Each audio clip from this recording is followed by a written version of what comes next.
Welcome to Sports Jam.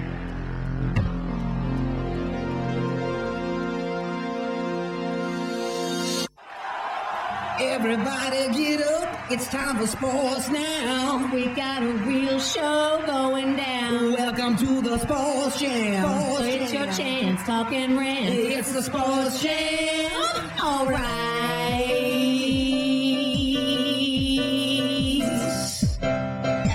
Cut. Hey man, you can't get any better than that.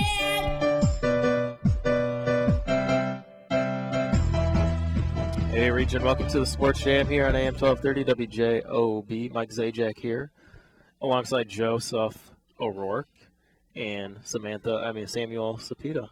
What's up? What's going on? Not much. How was your guys' weekend? Pretty good. I had my Chili's softball tournament on Sunday. How'd that go? It went all right. But before I get to that Saturday, or my boss told me last week that I had to play one game, or I had to work one game, one shift, so I could play in the games on Sunday. So I did on Saturday. I bust, and it was awful. But then Sunday, went to the softball tournament. I think this year was a little bit smaller. In years past, I feel like it's been about a 64-team bracket. But this year, I believe it was 32-team bracket, and we made it to the Final Four. So that's pretty good. Nice. And our team was not good. I don't know how I pitched pretty well. So I guess our pitching and I guess clutch hitting was the only reason we made it that far. But we got to the Final Four. We lost. I tore my leg up a little bit.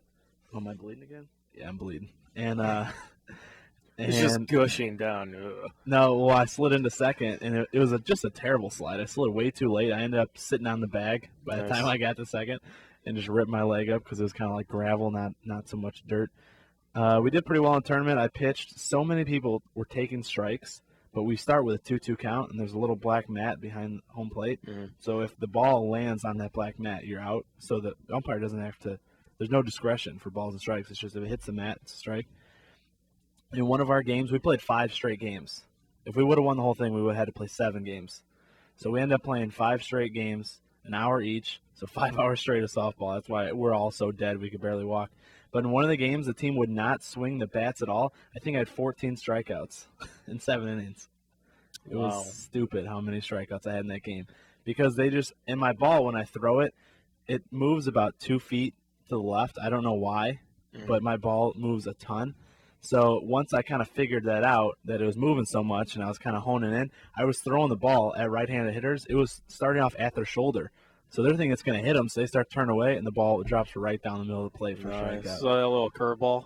Yeah, I don't know why. I mean, I was holding it straight, but I don't know when I was throwing it. I must have been putting something on it or whatever, but just racking up the strikeouts. And at some point, I felt so cocky because I would just throw one, and halfway, like, as soon as I release it, I could tell it's going to be good, and I would just start walking off the mound. And it would land, like, while I'm 3 feet off, like, walking towards the dugout, and it would be, well, strike 3, and they would just walk off. But we had a really great moment in one of our games. We were up by 1 run, bottom of the 7th inning, runner on first and third with no outs.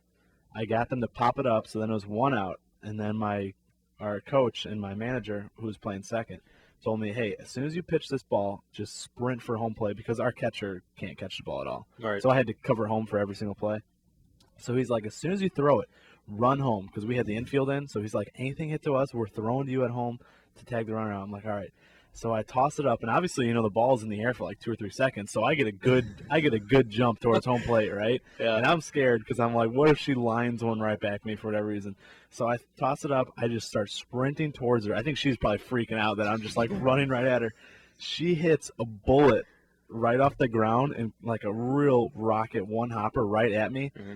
And I have my mitt like to my side. Luckily, she hits it right to my left, and I just kind of olay it with my arm. And as soon as like it hits the ground, I just kind of pick it, and I'm like, oh my god, I can't believe I got that. I turned to my right, the runner had started taking off, so I just run him back to third, and I like fake the throw to third to get him to like stop. Right. And then I just go and I tag him for the second out. We were all so pumped up, and then I struck the last guy out. So the ball caught you, basically. Yeah, if that ball would have hit maybe 6 inches to the left, it would have bounced and just nailed me right in the shin. But it happened to be hit right to my glove side, and I just picked it right off the ground and then ran to third and faked the guy out on the throw and tagged him and struck the next girl out. Nice. This week is a sad week. You know why? Why? 'Cause it's our last week. Yes, Thursday is our last show. What are you gonna do, Sam? What are you gonna do without us? I don't know. It's gonna be tough. I might like. All your friends are in this room right now. Really, they are my true friends and supporters. Yes, definitely supporters. I believe that. I believe we're really supportive of Sam. I think. Yeah. Except for the fact that you criticize my skills to do basically anything. Pretty much Any everything. remedial tasks, you just doubt me. Yeah, I'd say it's fair. I'd say fair to say we doubt man. everything you do. Yeah. No, I'm not. I believe in you, Sam. Thank you, You're welcome. thank you. Joe, on the other I'm hand, not a liar, so. All right, let's. What'd you guys do this weekend? I just talked for 5 minutes about You yourself. did. Myself. I didn't do yourself. much. Parents were gone all weekend. All week. Party. And What'd you do, Ferris No Bueller? party. Nothing. Nothing. No Ferris Bueller's Day Off type shenanigans? No. I was here on Saturday night to do the Oilman game. I went home and slept. So, no parties. Sam, what'd you do? Friday I worked. Saturday I worked. The whole day, and then Where do you work? I work at Banquet Halls of St. George. Oh, that's So right. the weddings are literally from like 5 p.m. or 4 p.m. to 2 in the morning. So basically your whole day's done. And then Sunday I just hung out with my friends Mark and Matt. So Your friends with Yeah. air quotes. yeah, I guess they tolerate me. So Oh, gosh. All right, let's talk some sports after this Yeah, 10 let's minutes talk of about talking that, yeah. about our weekend.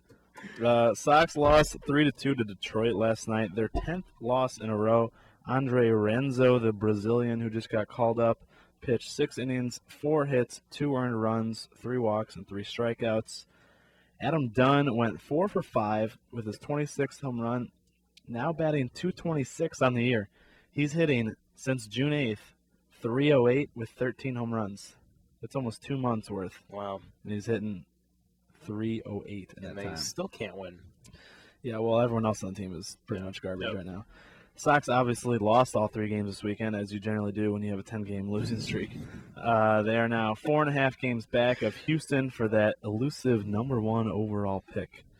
The Cubs pitched a 2-hitter yesterday, but lost 1-0 to the Dodgers.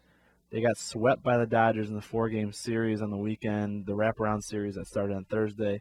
They only scored 6 runs in the 4-game set. Yeah, Cubs are 1-7 in their last 8. Haven't scored in 23 innings. Carlos Villanueva goes 6 innings, 2 hits, 1 run, 5 strikeouts.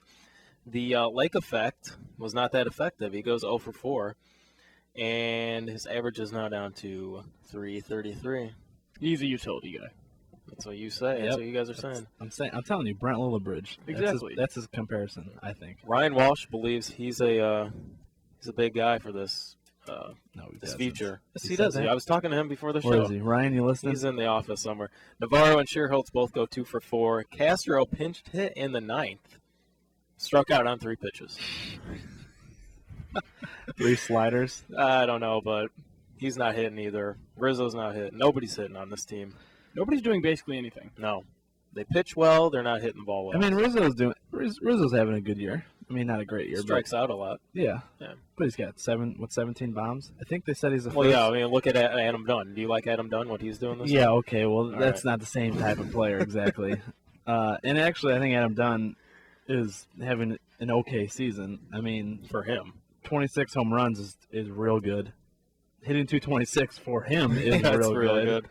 I think he's got 70 RBIs. It's just he's so bad on defense and provides almost no value that side of the field or that side of his game. Right. But DeJesus is solid. He's basically the only person from the Cubs that's solid. DeJesus and Shearholtz. Yeah, Shearholt's having a good year. sure Navarro's it's hitting the slumping ball. now, but Yeah, Navarro's probably the only guy who's been consistent all throughout the season. He's batting at 290 something. It's kind of sad that Diner Navarro is your best hitter. Yep. But Junior Lake right now, I would say, still the best hitter right now, but not overall in the season. When the Lake No, effect no. blows over. Yeah, exactly. yeah, Let's talk about Matt Garza, who used to be in the Cubs, obviously, now in the Rangers. Did you guys hear about his insane Twitter rant I did not. against Eric Sogard and his wife? I did not. Well, Matt Garza just apologized for going on a Twitter rant towards Oakland A's player Eric Sogard and his wife, Garza was mad that the A's laid down 4 bunts against him, which is Garza's weakness. He has a problem fielding bunts and throwing to first base, which seems like the obvious thing you want to exploit. You want to exploit a player's weakness, not play nice with him. Not sure exactly what Sogar's wife may have said, either on Twitter or otherwise, but Garza's tweets included him saying, "Certain people can't shut their women up." He tweeted all this at Sogard. Keep your woman out of this. This is a man's game. Where I come from, if my wife spoke up for me, and then this part doesn't make sense, but then it says, "Give your husband his balls back. It's a man's game. Keep your trap shut." Then he tweeted as at Sogard's wife. He said, "Tell your husband to speak up so his wife doesn't have to. Chumps, ha ha ha." He then called Sogard a punk and said he has to hide behind his woman. See, I think Garza's not being shy there. No, and I saw a video of after Sogard bunted. It was a safety squeeze. He bunted in a run, and Garza got the ball down the first base line. I think he tagged Sogard, or maybe he flipped it to first. But then he was yelling some stuff at Sogard, and that was the third out. Or no, that wasn't third out. But then after the inning, when they were walking off the field, he was looking back and yelling things at the A's dugout, and he was mad, and they're showing him in the dugout, and he's just fuming. So that's what started it all? Yeah, it was because they kept bunting on him. Right. They had 4 bunts. And if you are terrible at fielding bunts, then get better at fielding bunts. Don't blame other teams for taking advantage of their wife. Yeah, don't bring their wife into it. Yeah, I don't know what she said. He said something like, his first tweet said, "You know what's childish? Having your wife have to speak for you, whatever." So I'm guessing she may have tweeted something that said, "It's so childish of Garza to get mad at us for," I don't know what she said exactly. I'm guessing it was something to do with, she said childish, that Garza was being, and then she refuted that. And then I think it was yesterday or the day before, I think it might have been yesterday, Sogard tweeted. He didn't tweet it at Garza, but it was clearly about Garza. Right. It said something like, "Oh, great game, Oakland. So proud of my guys. Clearly bunting practice is paying off for us," or something like that, which is a nice shot without taking a direct shot. So let's go to break. We come back on the other side of the break. We'll talk about the Oilmen and their crushing defeat to the Southland Vikings. Talk Hammond Chiefs, Railcats, college bowling, LC player committing to Purdue, Bears talk, biogenesis, headlines. All coming up on the Sports Jam, WJOB AM 1230.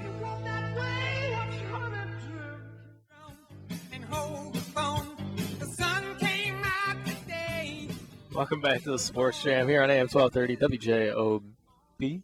We've got a family tournament pass to give away to the Cal Ripken World Series that's coming up August 9th through the 16th. The third caller, right? The third caller we're doing? Third caller, and when you call in, Sam will talk to you. Let him know that you're calling in for the tickets, so he'll know. And then the real prize is you get to talk to me, so. Yeah, Sam's just really dying for someone to talk to, so pretty much.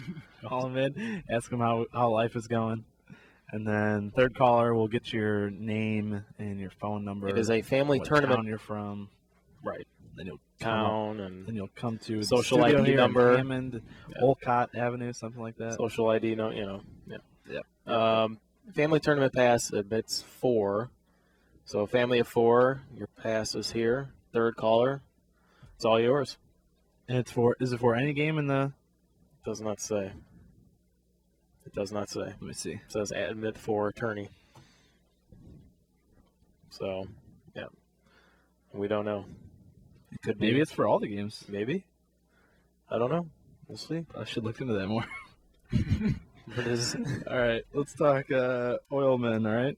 They lost 4-1 on Sunday to lose the MCL Championship Series to the Southland Vikings.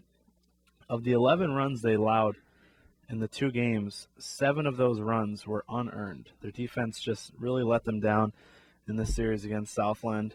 Here is an article I found on NWIOilman.com.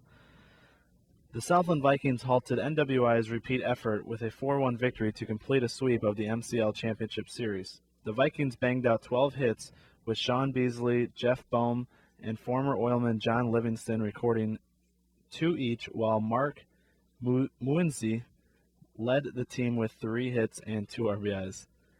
They're just a good team, period, Oilman manager Justin Heisman said. They started out an outstanding job in the postseason all summer. It was going to be who made the least amount of mistakes. They were low-scoring games, but we made too many mistakes in both games. We didn't play well against the team, and you can't do that. Lake Central graduate and friend of the show, Jimmy McNamara, allowed 3 runs, 2 of which were unearned, issuing 2 walks and surrendering 9 hits in 7 innings pitched. McNamara was making his first road start of the year after only appearing at Oilman City Stadium during the regular season. Bishop Knoll alum Avino Nasilowski was touched for an insurance run tally in the 8th inning. According to McNamara, saying goodbye to his summer teammates was even more difficult than losing the game to the Vikings. We played great, but mostly I made a lot of new friends, McNamara said. Just about every guy on the team I can now call a friend. It's been 4 years, and it definitely feels good, especially beating the Oilmen, one of the best teams in the league, Southland manager Chris Cunningham said. We got hot at the right time and had some really solid pitching down the stretch. I don't think anybody wanted to see us. We played a lot of unbelievable defense in the postseason. So congrats to the Southland Vikings. The Oilmen, I'm sure, are happy that they had a great season. Yeah. And they made a run, at least, in the championship series, but they could not. They came up a little short. The head coach almost got thrown out of the game. Jimmy had to restrain him for arguing balls and strikes. Did you hear about that? Really? I did not. I tried going to the game last night. Could not get anyone to go. And I was so tired from softball. Yeah. But I really wanted to see Jimmy pitch. So what happened with the manager? He was arguing balls and strikes, I guess, and came out, and Jimmy had to, push him back a little bit. That's all I read. So, yeah, the game. It says in the article, I only highlighted the stuff that I didn't want to read the whole article, but in here it said something about how the umpire, I guess, didn't have a very good game, and they said that too much of the game was in the umpire's hands, and he affected the game too much, and you're not supposed to do that when you're an umpire. You want to not be known. You want them to not know your name and be recognized, because then it means you did something wrong, generally. You don't say, oh, my gosh, that umpire night was so good. What was his name? You usually say he was so bad. What was his name? So, yeah, I don't know. Well, you can't blame it all on that, but it definitely factors in at some point. You got a Railcats news for us? I do. Railcats sweep St. Paul Saints over the weekend. Yesterday, they won 7-3 at the Steelyard. Brian Cobb led with 3 hits, 3 RBIs, and 2 runs. Mike Massaro, 1 for 3, 2 RBIs and 2 runs. Billy Spottiswood went 6 innings, 7 hits, 3 runs, 4 strikeouts. Tonight they play at 7 at the Steelyard against the Kansas City T-Bones. Kids eat free today, and you know what today is, guys? Friday we had the midget wrestling. Yes. And my brother went to it, and he said it was hilarious. So tonight is the Mustache Monday. Oh, yeah. Wear your real or fake mustache to the Steelyard. Joe's got a mustache. It's part of a whole ensemble, but Yeah. There will be a mustache giveaway while supplies last. Railcats players will sport mustaches, and there will be a mustache award for the fans who wear a real mustache. So, Joe, get out there. Maybe you got a chance. Joe's got the full ensemble, so. I can't do anything cool with this, though. Like, it's not long enough to be able to curl up like Raleigh Fingers or have any sort of Fu Manchu or anything cool like that. Or Gary McCord, which you guys don't know. He's a former golfer. Or somebody out of Gangs of New York, which is a great movie. Yeah. The Butcher had a big curly mustache. But, yeah. Here's a story about Lake Central's Alec Olin keeps Tri-Town Pipeline to West Lafayette flowing. This is a story by Hillary Smith in today's Times. When Lake Central's Alec Olin first visited Purdue University, he walked into the weight room and saw former football teammate David Yancey. When he visited the second time, he walked out and saw former Indians wrestler Kyle Ayersman. That's when he knew he was home. On Saturday, Olin committed to the Boilermakers baseball team beginning in the fall of 2014. Olin begins his senior football season with the Indians on Monday. It was a tough decision for me, Olin said. I was in contact with 40 or 41 different Division I baseball programs. I've grown up a Purdue fan, and especially now with a bunch of friends there, Yancey and Ryan Bervin, that only factored in a lot into my decision. Olin was the second Indians player in 3 months to commit to the Boilermakers. Oland was a Times All-Area second-team outfielder as a junior, hitting .396 with 10 stolen bases and led the team with 41 RBIs. I always describe Alec as one of our best hitters, Lake Central coach Jeff Sandor said. He's going to be a 3-year starter, a guy that started the first game his sophomore year and the last game of his senior year. There aren't a lot of those in our program. Oland was a sophomore outfielder when he was the senior-laden Indians won the 2012 Class 5A state title, said that committing before football two-a-day practices began on Monday was important to him and his family. My dad and I always discussed that I wanted to commit before football, at the latest the weekend before, Oland said. I want to focus on football, and if I wasn't committed, I wouldn't play. I just focus on my studies. Oland plans to major in meteorology while at West Lafayette. He said that he narrowed his choices down to 6. Purdue, Indiana, Ball State, Middle Tennessee State, Wichita State, and Xavier. The longtime Boilermakers fan said that he was honored to be recruited by both Big Ten schools in the state. When I sat down with Coach Schreiber at Purdue, there's a picture in his office of the fight last year between Purdue and IU. Remember that? Oland said. My dad and I talked about it later. That's when the fight broke out. He said I was rooting for Purdue, or he said he was rooting for Purdue, and I was too. So congrats to Alec Oland. I actually graduated with his older brother, Anthony Oland, who played baseball at Lake Central as well. I'm just stretching over here. So congrats, and definitely have to follow a little bit on the Purdue baseball team. Absolutely. We shall do that. College bowling, Andrean graduate and Griffith resident Jake McCoy was named the Greater Calumet Area USBC's 2012-13 $1,000 Scholarship Award winner. Jake McCoy exemplifies everything we hope to see in the scholarship winner, said Mike Cozy, the GCA USB president. McCoy will attend St. Joe College in Rensselaer. Yup. Yeah, That's where I went. That is right. Planning to major in accounting or business finance. Mike Cozy, 4th grade basketball coach at St. Mary's at Griffith. Was he really? Yes. Nice. 4th grade. 4th grade. We were the first 4th grade basketball team to play for St. Mary's Griffith in their history. So there you go. Shout out to Mike Cozy. So wait, you played for St. Mary's? Played for St. Mary's Griffith because I did, in fact, go there. Yeah, so did I. Did you? Yeah. Pride. What were the Wildcats? Stop the it. Wildcats, right? Stop it. All right. Wow, someone's feeling left out. So. Well, I'm just saying, when I gave my chirp, that's what I was told. It's okay. We didn't chirp or growl or nothing cool like that. We actually did. We were mature. Yeah.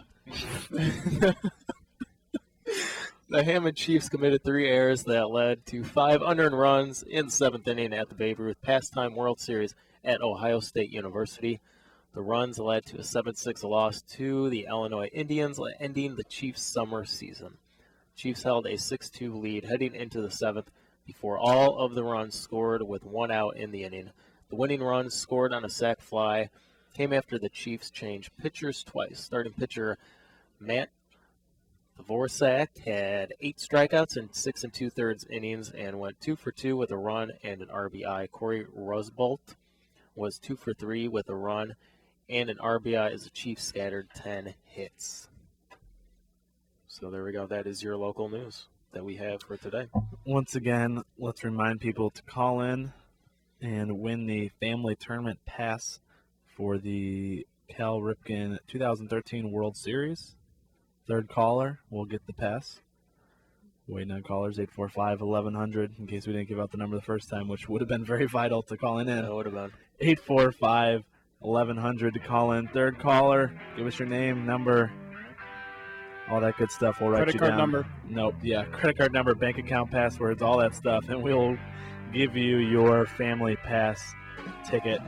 All right, let's take a break. When we come back, we will talk some headlines. We will talk some Bears, some biogenesis, all that good stuff on the Sports Jam, WJOB AM 1230.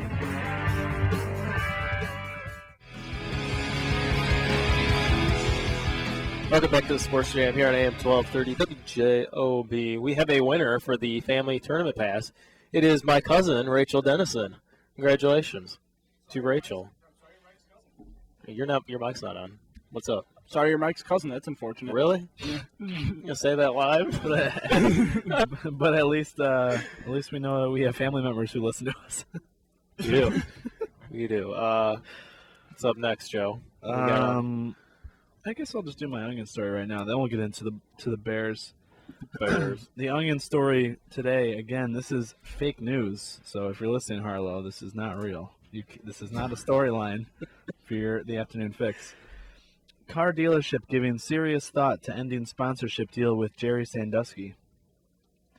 Admitting that the promotion has not been as successful as they would have hoped, salespeople at Mattingly Perkins Automotive told reporters Wednesday that they are giving serious thought to putting an end to the car dealership sponsorship with convicted pedophile and current spokesman Jerry Sandusky.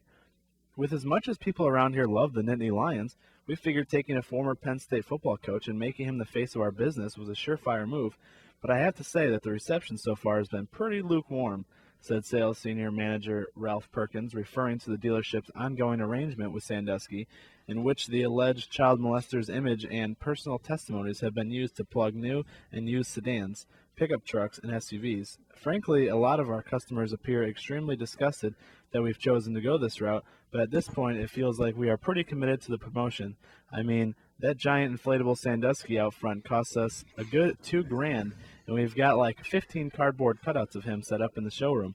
But unless we start moving some serious value, we may want to at least weigh our options. Perkins added that management was also considering a move to pull a locally aired commercial in which Sandusky drives up to the dealership in a flashy convertible, hops out to kick a football squarely through the uprights, and then celebrates with dozens of ecstatic children. Oh gosh, I knew that was coming. It looked like it was being set up for that. I saw you try to make me laugh while I was reading. No, I was reading the picture. You were reading the picture? No, they're reading the words on the picture. You know what I'm saying. Hold on, I'm reading the picture. You got the wrong camera here, but what's going on here, Sam? Sorry, dude. There it is. All right, you're good. Sandusky in the news. Big fake story from Joe. Big fake story.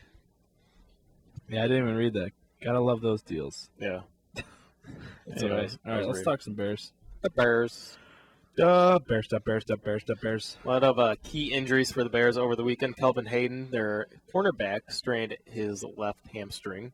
Earl Bennett, the wide receiver, is out with a concussion. Don't know how long he'll be out. Cornelius Washington, the rookie, strained his elbow. Alshon Jeffrey, the second-year wide receiver, and Julius Peppers, the future Hall of Famer, I believe.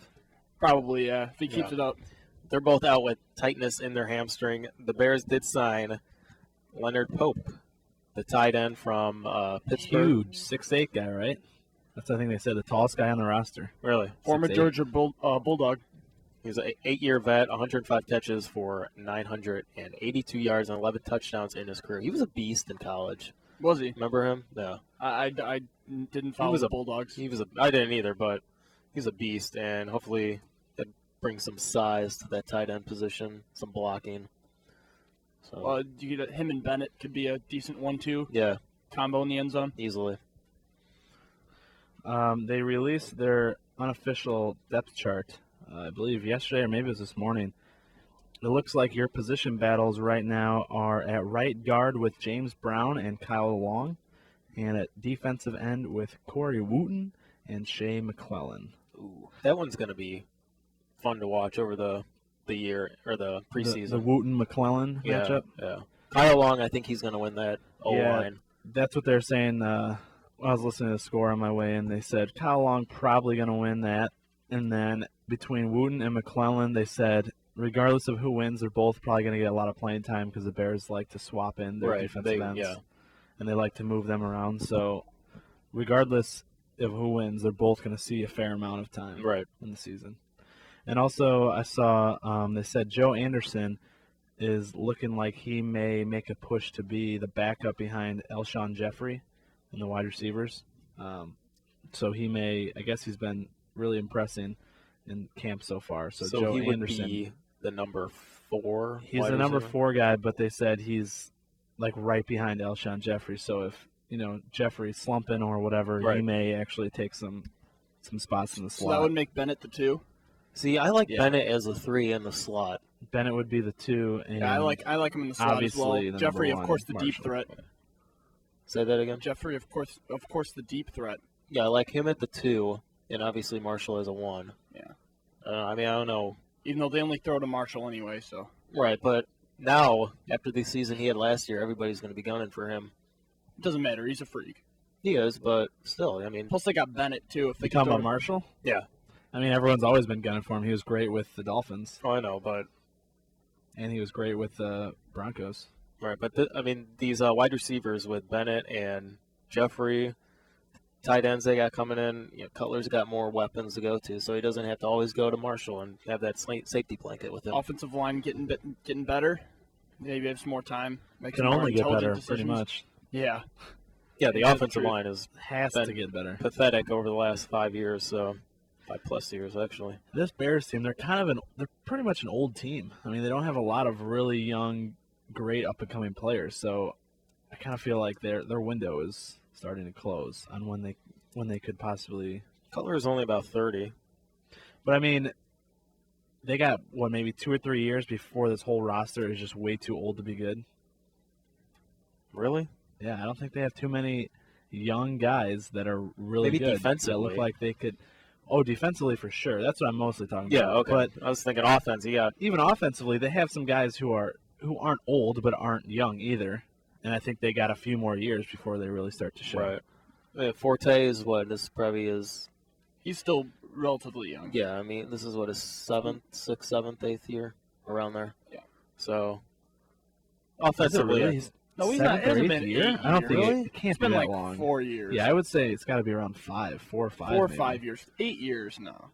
I thought he came in the year after. That would make him, Super if he Bowl. came in at 22, that would make him 30. I don't know. He's not 30. He's up there. He's up the upper 20s, I'd say. No. No? I think mid-20s. All right. I don't know. Why don't you look that up, Stat Boy? Yeah, you are a stat boy. My guess is he's 27. That's my guess. 27 or 28. Yeah, upper 20s. In 4th or 5th year. I'm not saying he's like 35 and old, but. All right. See. Well, also I'm not a Bears fan, so I can't. I know. You should know these things before I She should. brought the story up of they're getting old. I'm just like, what? Let's talk about the big baseball story going on today. The biogenesis suspensions. Major League Baseball and 12 players have agreed to 50-game suspensions for their roles in the biogenesis case. The harshest penalty is going to be against Alex Rodriguez, who could be facing. They said that he will be suspended through the end of the 2014 season. I think 214 games is what they said, but he's obviously appealing this, so he will play tonight against the Sox. I heard that U.S. Cellular Field is already just a zoo down there with media just going nuts about A-Rod finally making the season debut, and obviously the scandal around him. I'm sure there'll be reporters trying to get info on that. Probably going to beef up security in case any fans try and ruin today with any either signs or running on the field or any kind of lewd activity. The players who have agreed to the 50-game suspensions are Nelson Cruz, Rangers outfielder, Everett Cabrera, Padres shortstop, Johnny Peralta, shortstop of the Tigers, which is why they went and got Iglesias, because they knew Peralta was going to get suspended, Antonio Bastardo of Phillies, Francisco Cervelli of the Yankees, Jordani Valdespin of the Mets, Jesus Montero of the Mariners, Cesar Puello of the Mets, he's a minor leaguer, Sergio Escalona, Astros minor leaguer, Fernando Martinez, Yankees minor leaguer, Faustino de los Santos, who's a free agent pitcher, and Jordan Noberto, who is also a free agent pitcher. Colon, who are the names we talked about earlier? Bartolo Colon and Melky Cabrera. Colon and Melky Cabrera won't be suspended because they said they already served their suspensions last year. It was all related to the same thing. You didn't agree with that, right, Mike? You thought they suspended again? Yeah, because why not? But like the reasoning states, they've already been suspended for this crime. Those names just came out. So when I first brought it up to you, I didn't know that. Okay, and then now it's okay. It makes sense. So yeah, last year when they got suspended, it was because they were tied to this biogenesis thing. So now that they're still tied to it, so they can't get suspended again because it wasn't like multiple times they went to the, it wasn't 2 different occasions. Right. If I can interject to clear up facts, Matt Forte is 27 years old, and he was drafted in 2008. Nailed it. See, I thought he was Doing my satirical duties. Satirical duties. satirical duties. Congratulations. I'm proud of you. Thanks. We are so These proud words. of I'm you. a I thought he walking came in. Webster's I thought he dictionary. came in 06, 07. Well, you're wrong. So All right. Well, that's All great. right, Reed. Yankees expect A-Rod to be accused of recruiting other athletes for the clinic. So maybe that's why he's. I can see that. Yeah, I think Definitely see that. that's why he gets a longer one, and it is his second time getting caught. So Although he was suspended the first time. This will be his first suspension. no, he was suspended with the. The first time he got. 'Cause No. he came out and apologized, and he was still suspended. I thought. I don't think so because we looked this up a week or two ago. I think it may have been when you weren't here, and it was just me and Sam maybe, and we found out that he actually had never been suspended, but they I were think- still. I think the reason he was not suspended is that when he took it, it wasn't illegal technically in the rule books, so they couldn't really suspend him. I don't know about that either. I can't remember, but I know he was never been never suspended, suspended. and now he could face 214 games. They should all get lifetime bans anyway. All of them. Just We ban all all of agree. them. Just ban everyone. First time, just lifetime. First time, bans. exactly. Yeah. Ryan and I were talking. It said it in the contract. It says no cheating. Oh, they should definitely. I heard that some players or teams are trying to sue players to get the money back, which I think is totally fair. Players Association is going to have a fit about that. Like we talked about when the caller Mike from St. John called in. Right. And he said they should lose money. They should void their contract. Not only that, but they should have to give back at least a certain portion of what they've already accrued. So let's take a break here on the Sports Jam. When we come back, we will talk to Sam Sapita about headlines. On Saturday, August 10th, the 8th. Welcome back to the Sports Jam here on AM 1230 WJOB. By the way, the date is August 5th. Better late than never, I guess. Thanks, On Joe. the date. And the weather outside is 70 degrees. the weather outside is frightful. I don't know about that. 74 degrees, sorry. Jed is grading us on how we do during the show, so give us a call at 219-845-1100 and know how we did. Give us a letter grade ranging from A+ to A-. There you go. Give Yeah. your favorite producer a shout out. No, I was being serious about this. Give us a. No, I'm let us- being serious as well. All right. Call in, talk about how great I am. Like Larry the K already said about you, Sam. I'm surprised you haven't broken your arm patting yourself on the back. You know, I'm a team player. I'm very unselfish. Sam's got some headlines for us. What's going on? I do. ESPN Outside the Lines reports that quarterback Johnny Manziel received a 5-figure flat fee, tongue twister, to sign hundreds of pieces of memorabilia, over 1,000 of which were authenticated. If found guilty of these transgressions, Manziel could lose his eligibility at Texas A&M. There was also some tax consequences involved for multiple parties. So apparently, someone said, "Okay, need you to sign thousands of this memorabilia pieces. We're going to give you a five-figure sum." And apparently taxes weren't taken on the sum either. So there's multiple problems that can be extracted from this transaction. What is with players always trying to sell their stuff? College kids. Yeah, but they not realize their payday is only a few years away when they're going to be millionaires? I know. You know, this is just I stupid. can see if you're just like a D2 Right. standout and you're never going to get drafted or anything. Sure, make a couple $100, maybe $1,000 if you can. Manziel 'Cause then seems who really cares? But- immature. Manziel is set to make millions and millions of dollars. Yeah, you know, Manziel's family has money. He doesn't need to do this. He's been seen courtside at basketball games, golfing at Pebble Beach with his dad. He's obviously, this is just stupid. This is totally different from him being drunk and at parties and Yeah, that's because- being a college kid. Yeah, I didn't even want to talk about that story. I don't think we even did, No. right? We never mentioned that, the whole him going to all these frat parties and whatever. Yeah, because he's just We a do kid. it. Well, when we were Yeah, he's- 19, 20, we were kids. We did stupid stuff. But Yeah, he is underage. He was drinking. Okay, he's just like the rest of America. yeah. Not a big deal. But this is totally different. Signing autographs for money. Yeah, Totally because different. if you get caught at a party, you're not going to lose the chance at getting drafted and Right. lose millions and millions of dollars. Right. But this kind of stuff, when you lose eligibility. What's next? Next story, 12-year-old Yi Wushang to play at the European Masters in September. Yi became the youngest player in a European tournament after qualifying for the China Open in May. Do you think Yi will pass Phil Mickelson?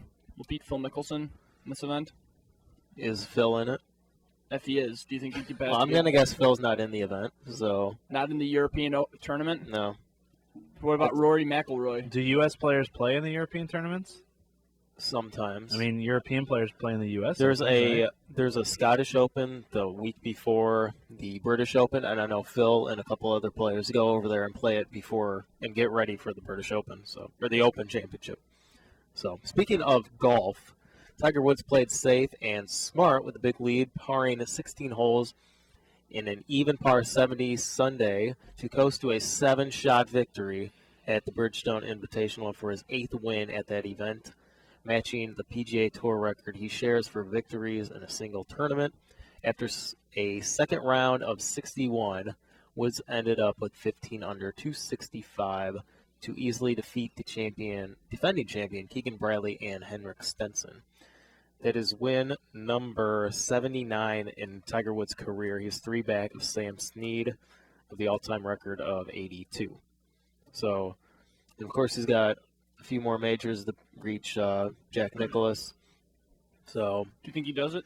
I think he will, and obviously he's going to pass Sam Snead sometime in his career. Maybe not this year, but maybe next year. And then that'll officially be Tiger Woods is the greatest golfer of all time.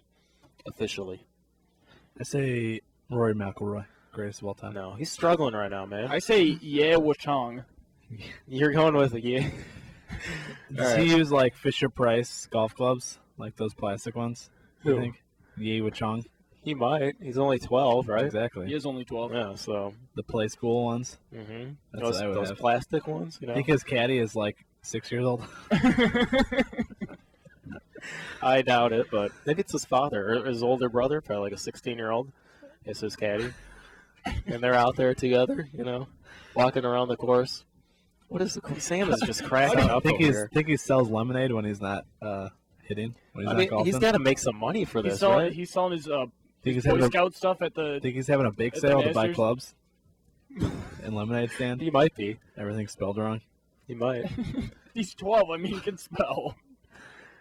You're not 12 and you can't spell. Oh, what's next? All right. 24 cameras in the Dallas end zone for the season, so it'll be like a Matrix replay. That seems really cool. I've seen pictures of it. What it's gonna look like? It's impressive. Yeah, I think they said the NBC they open up the season against the Giants on NBC on Sunday night, and they're going to have it then. But pretty much, I think they just said the big games, the big NBC Monday night games, the Sunday night games, and then I think they said Notre Dame and Arizona, or Notre Dame and somebody. Arizona State. Yeah, I think they're playing at Cowboy Stadium. Yeah, they are. And they said then it'll be used then, but it's not for every game because I guess Fox and CBS and whoever else. I don't know if they can't use those or whatever reason, but it's going to be a handful of games. But it'll be really cool to see them be able to move the camera all the way around the ball and see every single angle. We should have no more of these goal line stands where we don't know where the ball actually is in relation and all that stuff. We should 24 cameras. We should know exactly where it is. It's a pretty expensive stadium. Oh, I'm sure. Yeah. We got the Phoenix Coyotes, a hockey team, are being sold to the Ice Arizona for $170 million. That's not a lot for a team, is it? It is not a lot at all. But for Phoenix, that's a lot. Well, Forbes actually listed the most valuable teams in order. The Blackhawks came in at 6, by the way. And Coyotes were obviously last at 30 because they were just owned by the league, and they were valued at $134 million. So sounds like they got themselves a deal. Yep. Not the team who bought them, but the Coyotes. Right. Valued at 134, sold for 170. NHL teams generally are cheaper than other sports, especially football. Didn't the Cubs sell for $1 billion to Ricketts family? Wasn't it $1 billion? I think so. It was up there. I don't know if it was it more than $1 billion, maybe? I don't know. It was somewhere around $1 billion, I think. But I saw the NBA one. The top team on there, I think, was the Lakers. They were 800-something million. The top hockey team was the Toronto Maple Leafs. I almost said Blue Jackets for whatever reason. Well, they're horrible. They wouldn't be up there. No. I was mixing the Blue Jays with the Blue Jackets and gotcha. Toronto all into one. Anyway, The Maple Leafs were number one, I think, at $650 million, something like that. So yeah, they got them for pretty cheap. Mhm. There are new rules for the already snooze fest Pro Bowl. Now the Pro Bowl will be a draft format. It's like a fantasy draft format. There'll be 2 coaches. Also, offenses will start on their own 25-yard line at the beginning of the quarters and after scoring plays. Rosters will no longer contain kick returners as a result. Kick returners are outraged. Yeah, Devin Hester said that the new rules suck. People already don't like the Pro Bowl at all. I think that adding the draft thing is a good idea. They did it in the NHL, and I actually really like that because it gives an opportunity for players who will never play together to actually play together, and it just makes it more interesting. But like you read a couple of the rule changes, I got some more here. Obviously, they'll pick sides, just like they're saying it's a fantasy football draft. Trying to get that whole market into it as well. They're adding 2-minute drills. There'll be 2-minute warnings and 2-minute drills at the end of the first and third quarters as well. This means the ball will change possession at the end of each quarter, not just at the end of each half. The game clock will be a lot faster. 35 seconds will be used in place of 40 seconds. That doesn't sound a lot faster. I don't know what the starter was talking about. Defenses will no longer be forced to play man-to-man. However, they will not be allowed to blitz either. Kickoffs have been removed, as Sam said. They'll start each quarter on the 25-yard line. The game clocks will not stop when the quarterback is sacked outside of the final 2 minutes. Currently, the game clock stops in these situations, and as we said, Devin Hester is not happy about this because he no longer can return kicks. Obviously, the returning kicks thing is for injury's sake because they don't want players to hit each other at full speed in regular games, let alone in Pro Bowl games. But the rules about changing possessions every quarter and forcing all these 2-minute drills, and I just don't like it. The only thing I like is the draft. Yeah, format. I think more people are going to watch the draft than the actual game. Probably. The whole draft, it's a whole different show, the draft. Yeah. Just like in the NHL, they do a whole separate thing. I wish they would do, because they don't do a skills competition anymore, do they, in the NFL? No, they Pro Bowl used weekend? to. They used to, and I love that. Yeah, that was awesome. Came on at like 1 o'clock in the morning all the time. And It's like NBA weekend. I love All-Star watching weekend. I loved watching that stuff. And they do that in hockey, and I think that is the best. That's my favorite all-star activity of any sport. Better than the home run derby, I like the NHL skills competition. When they have the relay races with the goalies and they have the fastest shot, that's really exciting. And then they have this the obstacle course skating, and they have the accuracy drills and all that stuff. I think it's pretty cool. So that's going to do it for us on the Sports Jam. We'll be back tomorrow, and then Wednesday, and then Thursday, our final show. so sad. So sad. Keep it locked right here. AM 1230 WJOB. Peace out.